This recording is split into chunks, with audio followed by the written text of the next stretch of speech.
Yeah, I'd love to show you. It's an old fashioned. It's usually how I kick off the day. Not actually, but when you're on camera, it's a little more nerve-wracking, so nothing better. You guys have water bottles here? Yeah, thank you. Thanks.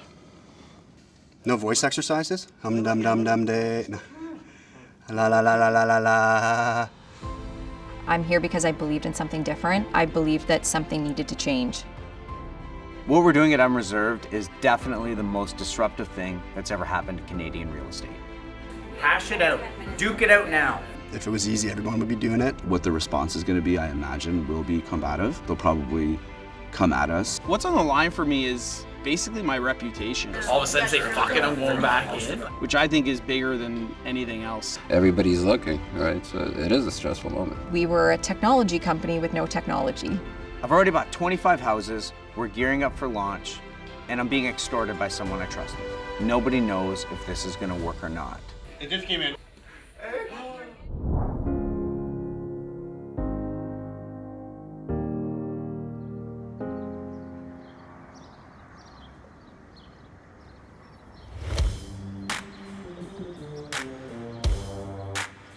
Unreserved is a transparent online auction for real estate. I'm Ryan O'Connor, the founder and CEO of Unreserved.com. Unreserved is a product of us trying to sell our house. And we went with a realtor. Things didn't quite work out as we had wanted them to work out. We were like, there's gotta be a better way. Unreserved is the most transparent way to transact in real estate. It's looking at an antiquated industry and applying technology to it. The way homes are sold today is the same way they were sold 50 years ago. We're gonna make the interaction better, and we're gonna show people the way that transacting real estate should be in a transparent market. And it's been done to a lot of nascent industries like taxis, hotels with Airbnb and Uber. We're thinking of applying that same logic to real estate.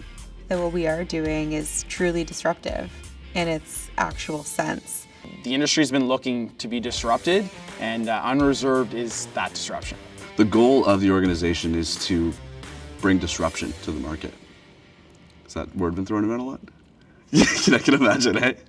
Yeah. My name is Rachel Langlois, and I am the VP of Sales with Unreserved. I was actually a realtor for over 10 years. I terminated my license the day we launched. So I haven't spoken to Rachel in years, and I call her up out of the blue, and I'm like, hey. And he goes, I'm gonna buy 20 homes. I was like, okay. In my mind, I'm like, how much money does this guy have in his bank account that he's buying all these homes, and how is he gonna get approved for these? I bought 30 houses in 60 days.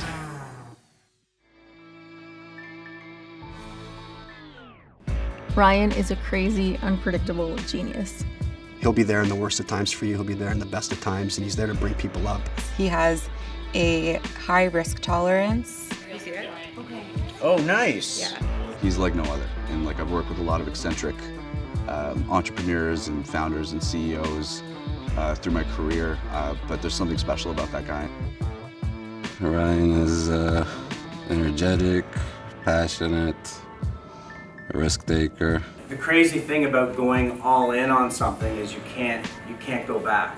I consider myself a bit of a risk taker, but like that guy will jump out of a plane with a parachute. It's fucking insane. Ryan's a beautiful psychopath, my favorite kind of entrepreneur.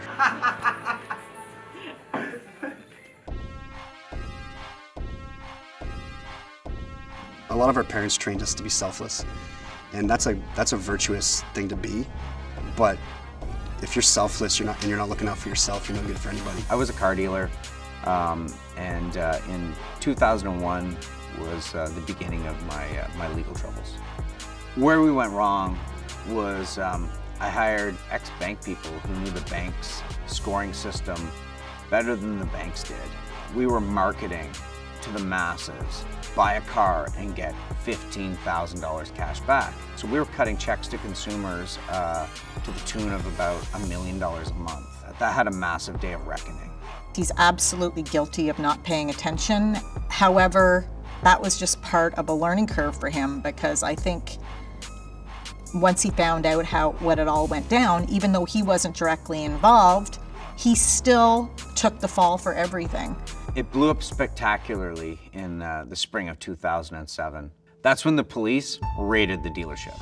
I think what affected him the most was, you know, like everything he had worked so hard for was just gone in an instant. It was a wake-up call. I had just ruined my life, and I didn't know if I was gonna get a second chance again. He had a lot of self-reflection and trying to figure out what his next steps were in life. I felt my life was over. I was in debt up to my eyeballs. Actually, I was millions of dollars in debt. And I actually maxed out my Amex black card to make payroll. So I get a call from the credit card company. He's like, do you think this was just gonna go away? And I'm like, Google me. I am going to jail. They just wrote it off, uncollectible.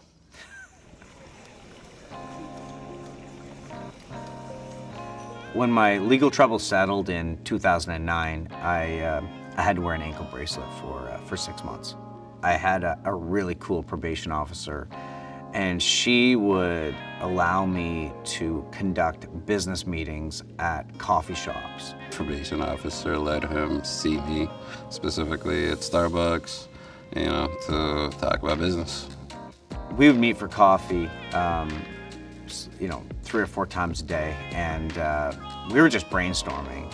We did actually talk a lot about business, and that's how, you know, the last company that we found, it happened. All those coffees eventually led to E-Block. I think me and him complement each other really well, and I can do things that he cannot do, and he does things that I cannot do.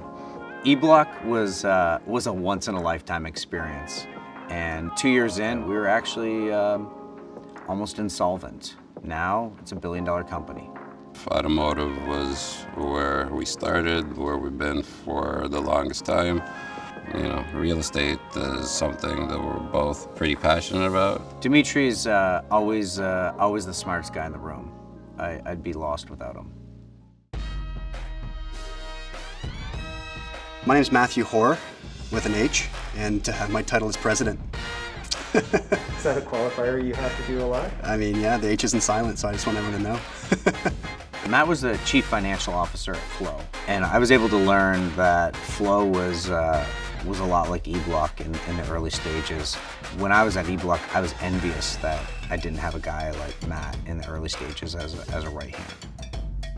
So the way I met him was actually he invested in Flow, and you know, he cut a big check for Flow because he believed in us and he believed in me.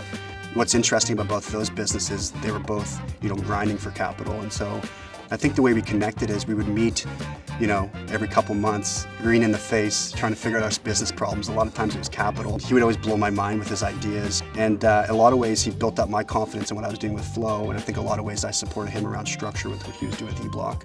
And I think we just helped each other through some solutions, like whether it be life or whether it be business. I remember sitting down with Matt, and I'm telling him everything that I'm going through, and he says, bro, if you can't go through hell, you don't deserve the reward. He just normalized everything that I was going through right there. The reason I'm here is because I believe that this is a $10 billion company. Learning from my previous mistakes, bringing a guy like Matt on at this stage in the business, a strong numbers guy, will definitely help protect me from myself. There's some great realtors out there that, you know, go above and beyond for their clients, but blind bidding is the biggest problem plaguing the industry today. You know, you might be in competition with 6, 7, 8, 9, you know, sometimes 20, 30, 40 other bids on a property. And you as a buying agent never actually had any idea what those offers were. I had clients that were losing homes for $1,000, and then I had clients that felt that they were overpaying potentially by $100,000. It was like I couldn't sleep because I knew that that buyer overpaid by $100 grand. And it makes you sick knowing that these people have no idea what these offers are. You know, in our market, we've got supporters in the real estate game and people that are adverse to us in the real estate game, and it's with competition that's to be expected. The biggest looming hurdle in front of us right now is the industry, is the real estate industry. What the response is going to be, I imagine, will be combative. They'll probably come at us. An Ottawa-based startup is looking to shake up the real estate industry by hosting online auctions. Real estate sales by auction are not regulated and do not have the same regulatory regime or public protection legislation that real estate by realtors have. So this is something that's of concern to us as an industry, of course. We did a serious amount of legal due diligence before even starting this thing, and the truth is real estate auctions have been happening for centuries, and in other parts of the world this is a normal occurrence. At this stage, anyone that's stuck in their old ways will fight the new. Agents who add value, they're not going anywhere, but there's definitely room for another option. We'll show the market that this is the best way to transact, and guess what? We're going to be good to them. It will be a game of chess. It will be a long game because legislation will need to get involved in this. Let's go. Let's go. 14th to 28th. I'll redo it. That's on camera. My name is Zach Nielsen. Zach is the most overzealous, overconfident person I've met in my life. I was the first one through the doors, that's right. Yeah, employee number 1, yeah. This is how I come to work every day. It's just Ryan and I. I remember just peeking around the computer and being like, so what do we do it? He's like, well, let's get started. I'm Getting a little morning pump on before my big interview. I mean, he's the kind of guy that would call me up at 10 p.m. On a random Tuesday just to let me know that he did a great job today. My mom says I have a great skin complexion. When Zach's in the office, the place is on fire. Woo! His staff really respond to him in a big way. People look up to him. The whole show rests on my shoulders. You haven't used the light. They're gonna need a lot of character. Turn that off for a sec. No. So before this, in my previous life, I like to say, I owned a gym for 5 years. And I got involved in that through basically just being a party guy. I was 23 years old. I was not ready to own a gym. You had to kind of pretend like you were happy when you went to the gym and make sure that everyone there thought things were great. But behind the scenes, we were struggling. I started to realize that I wasn't the person that I authentically was. Yeah, you can work hard, you can grind, but you also need to be able to admit when you're struggling and you need help. Unreserved is kind of giving me that opportunity to step into the person that I know I can be and the leader that I can be. Keep it rolling. You know, when I meet people with confidence and people that are extroverted and so sure of themselves, I actually admire that. Well, I'd like to see a little action here. When I was a teenager, I started boxing. Boxing changed my life. In 1997, I moved away to Sudbury to train with the Olympic team coach in hopes of making the 2000 Olympics in Sydney. I ended up losing out to the guy who went on to represent Canada at the Olympics. I knew that Ryan was a professionally trained boxer and was training for the Olympics. I haven't fought in years. I train my kids and I try to keep in shape. We got a really handsome group of sales guys that are all have some vanity muscles on them.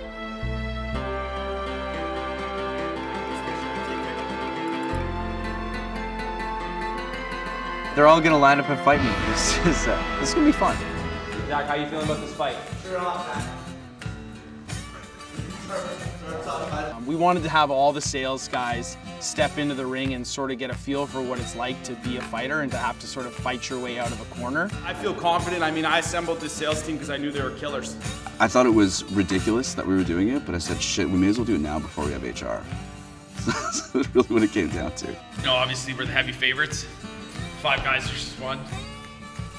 Leading up to this, Zach was definitely the biggest shit talker. I'm gonna kill you with the hook, Ryan. My goal is to kind of send my guys in first, and then I step in there, and I look like the hero. Is sort of how I've pictured it in my brain here today. This guy's gonna get dropped. There's no doubt about it.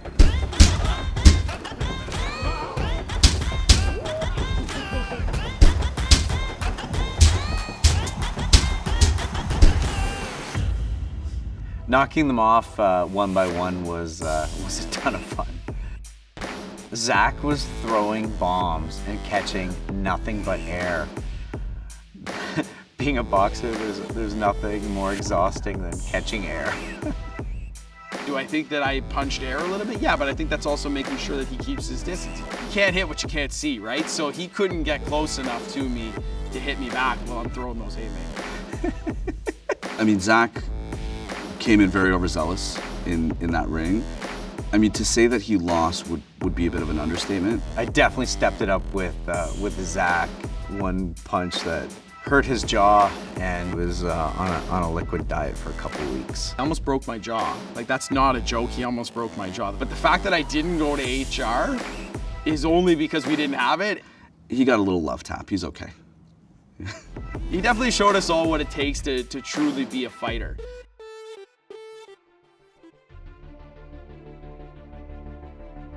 Dimitri is he's stuck at E-Block, and I'm trying to develop this with this world-class developer, but piece of shit human being.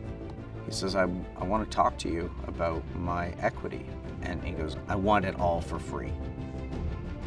And I just said, what makes you so special? He goes, well, I'm kind of critical to the operation, don't you think?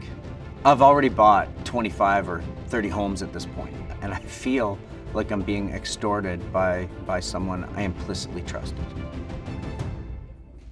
The biggest worry is everything going to work? Are people going to be able to bid? Is it going to crash, you know? We were a technology company with no technology. So Montana comes in, and we're back at ground zero trying to map out this product. And she's got her sticky notes up on the wall, and we realize we don't even have a developer. I can never get enough sticky notes. So when someone has an idea and you want to build that idea, you have to take a sticky note and put every single little detail of that idea on the wall, literally. We started setting out the whole workflow of the website with Post-it notes in the office, and they're still in the office, sitting there. We leave them there as a reminder of where we started, where we came from. And we planned out the whole entire website and took every little piece of Ryan's vision out of his brain and into a document that we could bring a developer in to build to. So we're doing the product roadmap with Montana, and we actually hired a company to build us the prototype. And they come back to us and say, this is going to take 8 months for us to build. I didn't like the answer, so I fired them.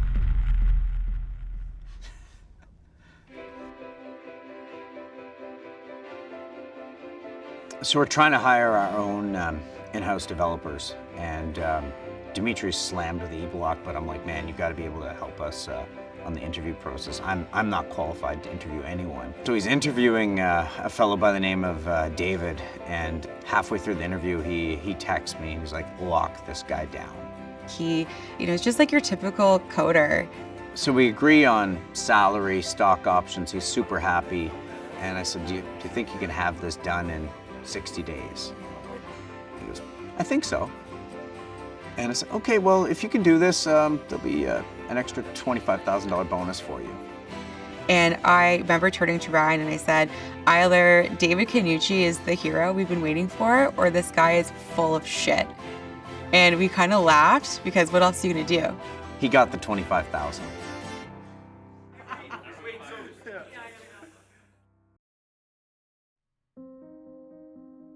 There's a saying in the auction business that your first auction is your best auction.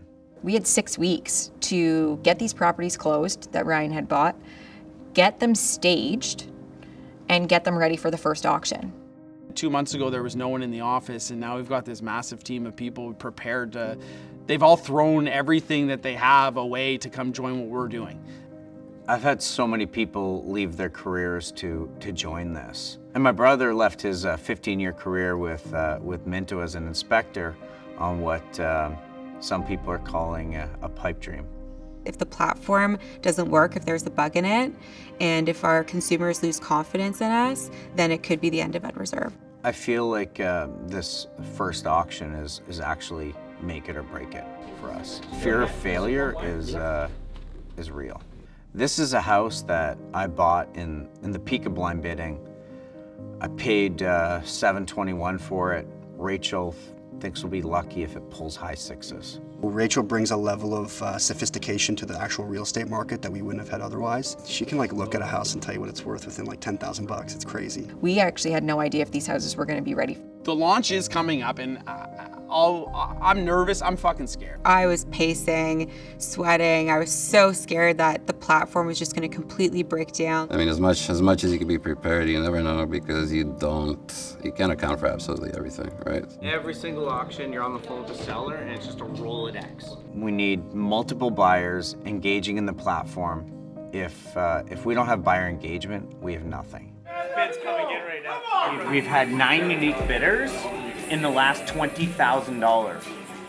The house surpassed everyone's expectations, and it sold for $737,500. I don't think any of us expected to have 23 unique bidders in such a highly successful auction. The first bid came in, the second bid came in, the third bid came in. To see these bids come in and to see them in live time was something that, we had talked about for, so many weeks. The whole Unreserved team is here right now, and then we all want to say congratulations to you for being the first winner of our auction. This was our first auction. This is just a glimpse of what's to come. Great day at the auction, another one tomorrow, 10 more next week. Like anything in life, something that comes with big risk can have an even bigger reward, and that's why we're here. I've been through multiple different companies, and this is probably the first time where I'm seeing, so much passion, so much excitement. You must be losing your mind. Nah, man, it's exciting, man. It's just really exciting. It is so exciting! It's inspiring to be around a bunch of young people that want to go to war. Locked in. I remember Ryan saying a good first year for him would be 120 houses transacting. I have zero doubt that in our first year in Ottawa, we will hit 520 home transactions. I feel fantastic. I feel like it's just another accomplishment here at Unreserved offices. Effectively, we're a technology company with humans that's a marketing machine. And that doesn't include our furniture or construction business either, which support the auction business. So, yeah, man, you can expect 500% growth out of us for at least the next 2 or 3 years. We're gonna close things out with just the team. Thanks for joining us. I think we're definitely changing the game, and I think there's a lot of opportunity to change it. A lot of people are trying to change it, and I hope we're going to be, one of the top, runners as this industry evolves. I really do believe Unreserved is going to be the way of the future. Did we exceed your expectation? Absolutely. We're going to Toronto, we're going to Vancouver, and then we're going to hit every single city in between. So I think our market cap is limitless. We are talking $1 billion company very quickly. We're changing the game in North America, that's 100% sure. Great things are going to happen, and we're just seeing the beginning. I know we're on to something really special here, guys. There's no doubt in my mind that Unreserved will be worth several $1 billion someday. Thank you, everyone, for taking a leap of faith and jumping in on this one. It's going to be a fun ride. Jason, can you give us one? Woo-wee! We're shooting a reality TV series. The camera. Here I am, winning bidder on this auction. This is my style. This is fair. It's more transparent than what you get anywhere. Yes, Unreserved is where you buy your land. I took a chance. That's great, man. I'll practice it.